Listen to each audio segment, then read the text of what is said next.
In this video, traders, I've got 5 spread betting tips. Stay tuned.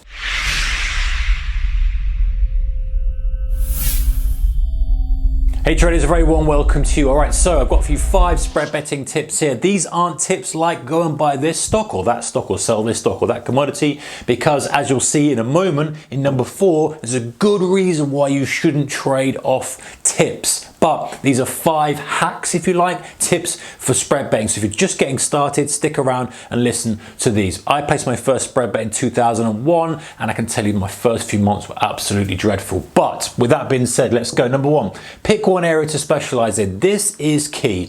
When you're starting out spread betting, you're so impressed by the range of markets. You're looking at the market thinking, oh, I can trade cocoa, I can trade coffee, I can trade Apple, I can trade DAX, I can trade crude oil, trade natural gas, I can trade FTSE, I can trade Lloyds, I can trade Facebook. You're there looking at all these things and you think, wow, the opportunity is massive. However, the problem you've got is that is what will be your downfall, because you will move all over the place from this thing to that thing, from this thing to that thing, and you'll wonder, what is going on? I can't seem to get a grip. I can't seem to get a grasp because I'm moving from here to there, because you'll see opportunity here, opportunity there. Anyway, the point is, just decide. There's no justification or reason for it probably when you're starting out trading, and that's fine. You go, right, I'm just going to trade energy commodities, crude oil and natural gas. I'm just going to trade European indices, DAX, FTSE. I'm just going to trade US indices, down. I'm just going to trade retail stocks. I'm just going to trade mining shares. I'm just going to trade currency pairs. Just decide to stick with one and just stick with that.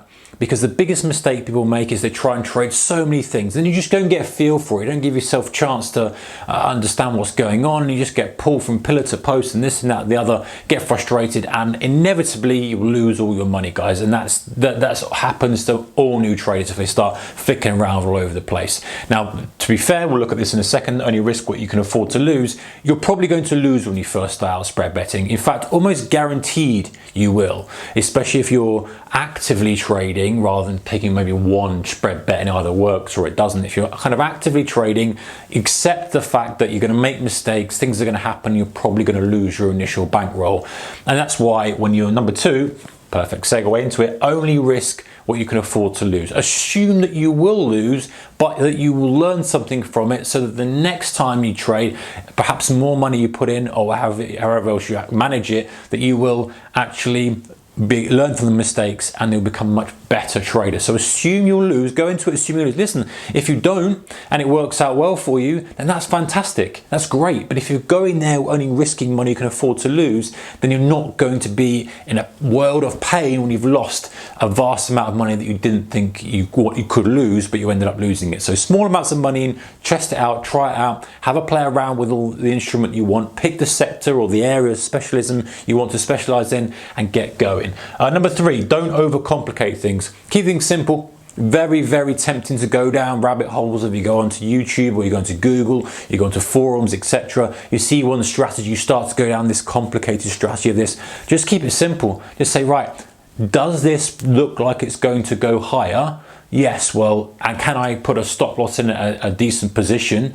Yes, I can. Well, then I'll take the trade. As long as your stop loss and the amount you're risking per trade is so low, then you can't really do any damage. Only when later on you start increasing your size, etc., and you start putting more pounds per point on, that it becomes a little bit more caution is taken. When you're beginning, then you can try multiple different strategies, as long as that position size is low and the cost of losing is so low. If you're losing a small amount of money, winning a small amount of money, losing a small amount of money, it's okay, because you can play around, you can see what you like, see what type of trader you are. Do you like trading trends? Do you like trading reversals? Do you like doing this? Do you like doing that? And you're learning in the same kind of thing. You've got a small amount of money at risk. It's a good way of getting started. Just really kind of hold back and try not to put a massive amount of money and start trading big size. I've seen guys do it, it never ends well. You might get a little bit of success at the beginning, make a few grand, even make it 20, 30 grand, depending on what level you're trading at, and then it just gets undone. And the frustration of that swing is massive. Whereas if you're doing it slowly, then when you're comfortable, if you've got more size available and you're comfortable risking more, then that's when you can put a bit more into your account and trade a little bit bigger size. All right, so number 4, do your own analysis. Okay, this is what we touched at the beginning of the video. So important, guys, that you don't act on tips.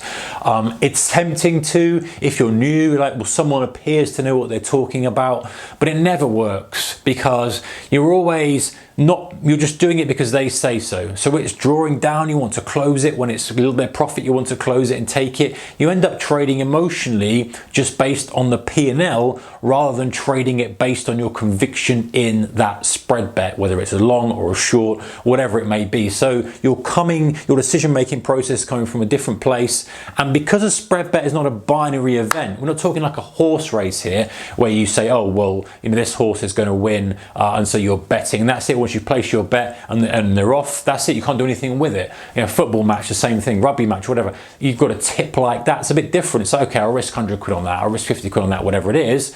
Then you're in it, and if you lose it, you're out. You lose your money. If it wins, it's great. Spread betting is different because there's no end event. You're betting on it almost indefinitely, can carry on and carry on and carry on and carry on indefinitely. And so that's why it's very hard to act on a tip, because you might have a bit of profit and you might want to snatch it. So there's no kind of end event. It's not a binary event, if you like. It's an up or down. It could be up in profit, then it could go down the next day and up the next day. And if you're not really interested in the actual strategy, or interested in have conviction in the trade, you're going to struggle to trade that effectively over time. And the last one, guys, number 5, less is more. Less trading, the better. Over trading gets most of us. Listen, we enjoy trading, right? That's the whole point of it. It's supposed to be enjoyable as well. We're not in this business because we don't like it. We enjoy the markets, we enjoy trading, we enjoy the challenge of it, so it should be fun. But just be careful you're not over trading. You're not trading for the sake of trading, because that will be an account killer. Anyway, whatever you're doing, and by the way,